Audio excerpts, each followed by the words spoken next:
Hi guys, welcome to How to Maximize. In this video, I will show you how to fix PayPal. We can't send your money right now.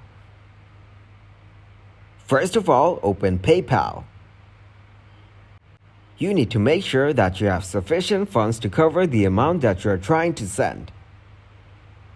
Make sure that your email address and number are accurate and up to date. Select your profile at the top left corner and click on Personal Info and check your personal details. Tap on the payment method at the bottom right corner. Select Bank Accounts and Cards. Go back and do a long press on the PayPal application. Tap on App Info. Tap on Storage Usage and Clear Cache. This can help resolve any temporary glitches. Now open the PayPal application and try a different method if you're facing trouble with a specific funding. Click on your profile and select the Help Center.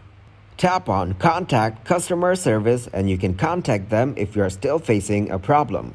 That's how you can fix PayPal. We can't send you money right now. Thanks for watching and please leave a like, subscribe, and share.